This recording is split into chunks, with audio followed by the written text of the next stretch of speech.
toddobaadkeena dhaafay waxaa magaalada Dhuusamareeb isugu tagay madaxda maamul goboleedyada dalka kuwaasoo bayaan ay soo saareen isku raacay in doorasho la isku raacsan yahay ee waqtigeeda ku dhaxdo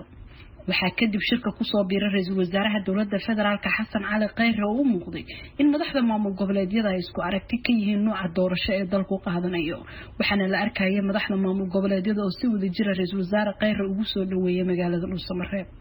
madaxweynaha dawladda federaalka ayaa isna toddobaadkii hore intii aanu u soo safrin magaalada Dhuusamareeb waxa uu la kulmay xildhibaano iyagoo markaas isla waafaqay doorasho qof iyo cod ah taasoo u baahan muddo dheeri ah oo dawladda hadda jirta loogu daro haddaba khilaafka dawladda dhexe iyo maamul goboleedyada qaar hadda ma u muuqda mid madaxweyne Farmaajo iyo maamulada qaar ku soo koobmay madaxweynaha iyo ra'iisul wasaaruhu ma ka yihiin isku aragti arrimaha doorashada iyo nooca doorashada waxaan su'aalahaas sii weydiiyay Cabdisalaam Guule taliye ku xigeenkii hore ee hay'adda NISA kana faalooda arrimaha amniga iyo siyaasadda haddana ku sugan magaalada Dhuusamareeb waxaa jira dareen sheegaya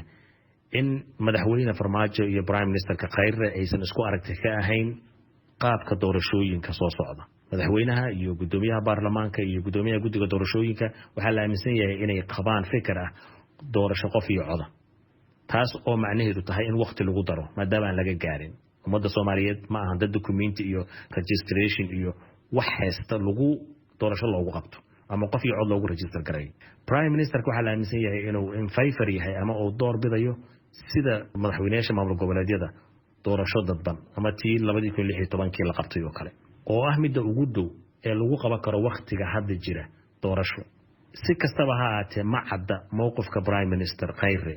meesha uu taagan yahay in uu si soo caday doono oo dhihi doono anigu waxaan la jira maamul goboleedyadan xoojinaya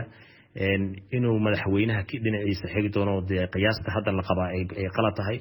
iyo inuu iska aamusi doono intaba ma cadda laakiin waxa muhiim ah maadaama uu nin mas'uuliyad weyn hayahay dawladda maanta jirtana madaxdeedii asagu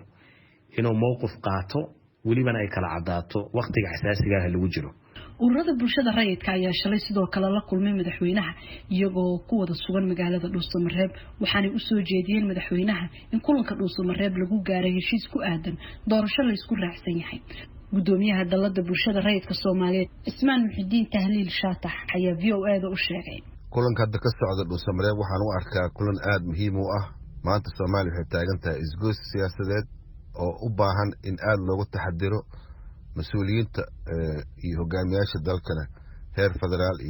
iyo heer maamul goboleedba waxaan la wadaagnay walaaca aan ka qabno arrimahan in heshiis guud laga gaaro oo la isla ogol yahay ka oo keeni kara xal siyaasadeed iyo maslaxad siyaasadeed oo dalku yeesho nabadna ku dhacdo marka taa ayaa ugu muhiimsaneed aan la wadaagnay mas'uuliyiinta Dhuusamareeb joogo dhanna waan aragnay waxa nooga soo baxayna waa ka waxa isleeyahay inay gaaraan loo baahan yahay waa mid xasilooni siyaasadeed keeni kara bahda warbaahinta ee shirka ka soo waramaya waxaa kamid ah Cabdicasiis Xasan Golof tafaftiraha website-ka Jowhar waxa aan weydiiyay kulamadii ugu dambeeyay ee shalay ilaa iyo xalay ka dhacay Dhuusamareeb iyo xilliga la filayo in kulanka labaad ee Dhuusamareeb uu furmo shalay waxaa jiray kulan dhexmaray madaxweyne Farmaajo iyo madaxweynaha Jubbaland Axmed Madoobe oo la isugu geeyay aad bay u adagtahay in kulankaas war laga helo inkastoo wararka qaar uu dhanka Axmed Madoobe ku dhow sheegayaan inuu ka hor kulanka uu ku xiray inaan wax muuqaal ama sawir laga qaadin sidoo kale kulan kale waxaa jiray Axmed Madoobe ku wada qadeeyeen guriga hooyga ra'iisul wasaaraha iyo madaxweynaha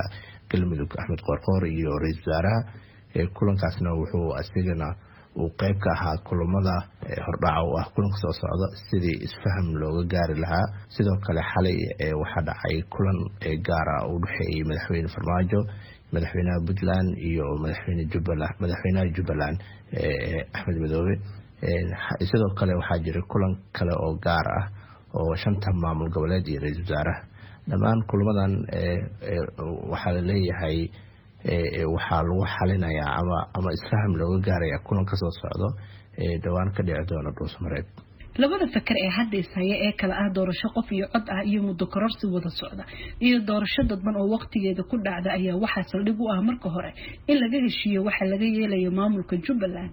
iyo qodobadii iyo sharciyadii la soo saaray muddadii khilaaf ku jiray haddaba Cabdisalaam Guuleed ayaa ka waramaya waxa laga filan karo in kulanka maalmaha soo socda la filayo in Dhuusamareeb uu ka furmo ay ka soo bixi karaan. shirka ayaa la filayaa inay ka soo baxaan wax loo wada dhan yahay inkasta oo caqabado waaweyn jiri karaan. dowladda federaalka, madaxweyne Farmaajo, baarlamaanka qayb kamida iyo guddiga doorashooyinka ayaa la filayaa in ay soo dhigaan miiska in ama ku adkeystaan doorasho qof iyo coda. dadka ayaa u aqrinaya taasoo inay tahay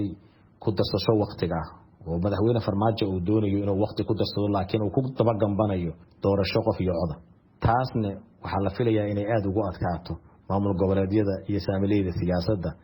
oo ay dhahaan ma ogolaan karno in waqti loogu daro dowladda Soomaaliya. haddii labadaas dhinac isu tanasulaad imaa waayo caqabad weyn ayaa wajihi doonta shirka hadda ka bilaami doona magaalada Dhuusamareeb oo ah wajigii labaad ee shirkan. waxaa hadda socda kulamo gaargaar iyo koox ah waxaana la filayaa in saacadaha soo socda wada xaajoodiyadu ay sii adkaadaan iyadoo la rajaynayo in madaxda kulankaasi joogtahay ay go'aan ay ku midaysan yihiin ay ka gaaraan qodobada miiska saaran oo ay ugu waaweyn yihiin nooca doorasho iyo xilliga ay qabsoomayso. aad bay mahadsantahay Falastiin oo warbixintaasi inala socodsiinaysay halka aad ka dhageysanaysaana waa VOA Washington.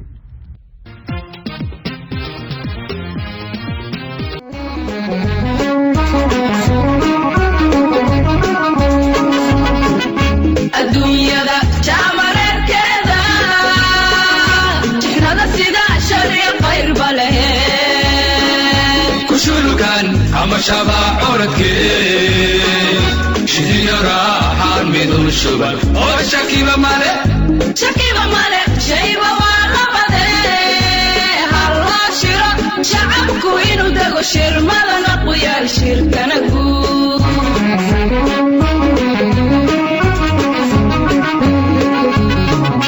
adduunyada jaamareerkeeda jinnada sida shariic qayr bale kushulkan ama shabaa oradkee shidiyo raaxaan midun shuban oo shakiba male shayba waa labade halloo shiro shacabku inuu dego shirmadana ku yaal shirkana guud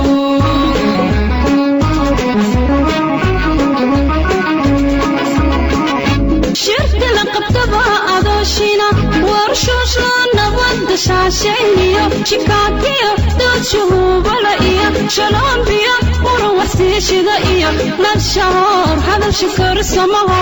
adooshayba sheeka nuxur daran la sharansharo meelshiday noqoto shacbigu mar rabe ee halaga shiro danta guud u shuureeyo noo sheega wanaag la saaci karo bushimihi sharwado u shib naga dhahaa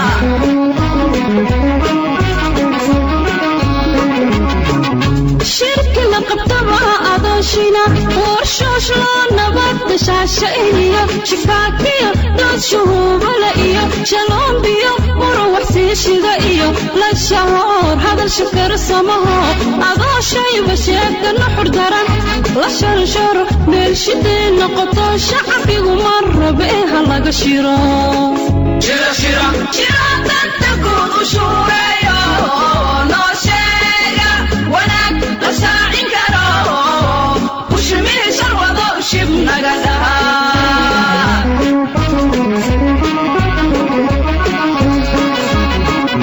shekada socotaanu sheekunahe kasheexa wixiina sharaftilaye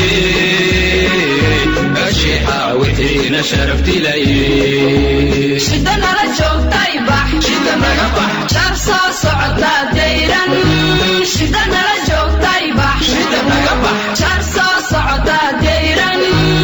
insha Allah shuushkeenuna waa shafeeculahi shimbirtii nabade jalayta buubtay shuuta u soo deg shimbirtii nabade jalayta buubtay shuuta u soo deg shida nala joogtay bax shida naga bax jar soo socotaa dayran shida nala joogtay bax shida naga bax jar soo socotaa dayran insha Allah shuushkeenuna waa shafeeculahi shimbirtii nabade jalayta buubtay shuuta u soo deg